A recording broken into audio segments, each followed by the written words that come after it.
Genèse chapitre 45.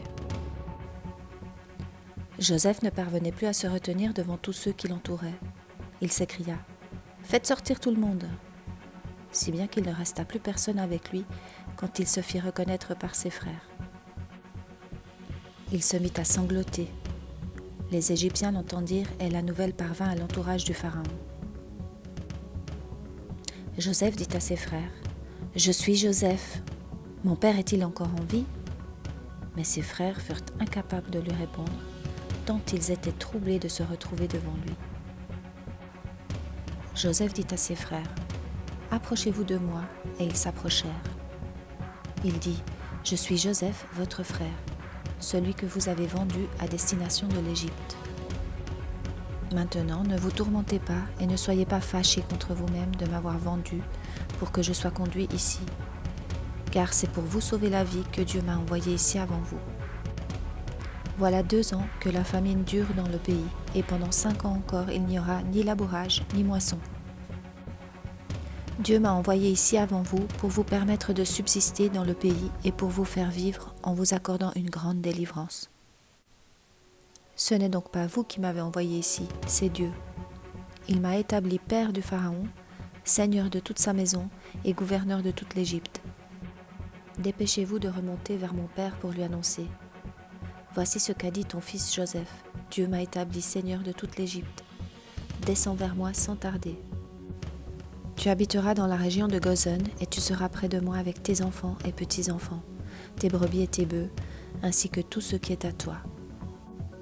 Là, je te nourrirai, car il y aura encore 5 années de famine.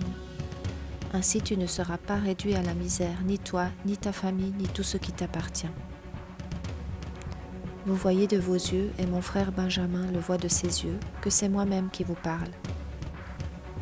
Racontez à mon père toute la gloire dont je jouis en Égypte, et tout ce que vous avez vu, et dépêchez-vous de faire descendre mon père ici. » Puis il se jeta au cou de son frère Benjamin et pleura. Benjamin pleura aussi à son cou. Joseph embrassa tous ses frères en pleurant. Après quoi, ses frères discutèrent avec lui. Le bruit circula au palais du Pharaon que les frères de Joseph étaient arrivés, et cette nouvelle plut au Pharaon et à ses serviteurs. Le Pharaon dit à Joseph, « Dis à tes frères, faites ceci, chargez vos bêtes et partez pour le pays de Canaan, prenez votre père et vos familles, et venez vers moi. Je vous donnerai ce qu'il y a de meilleur en Égypte, et vous mangerez les meilleurs produits du pays. Tu as ordre de leur dire, faites ceci, prenez en Égypte des chariots pour vos enfants et pour vos femmes. Amenez votre père et venez. Ne regrettez pas ce que vous laisserez, car ce qu'il y a de meilleur dans toute l'Égypte sera pour vous. » C'est ce que firent les fils d'Israël. Joseph leur donna des chariots conformément à l'ordre du Pharaon. Il leur donna aussi des provisions pour la route. Il leur donna à tous des vêtements de rechange, mais à Benjamin il donna 300 pièces d'argent et 5 vêtements de rechange.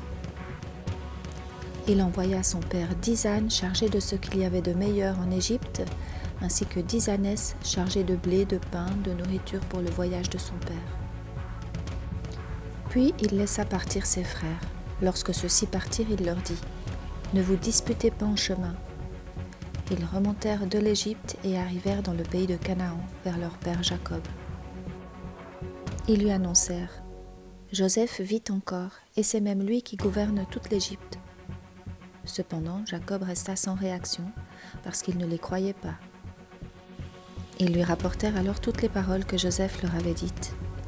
Et lorsqu'il vit les chariots que Joseph avait envoyés pour le transporter, leur père Jacob se ranima. Israël dit, « Cela suffit, mon fils Joseph est encore en vie, je veux aller le voir avant de mourir. »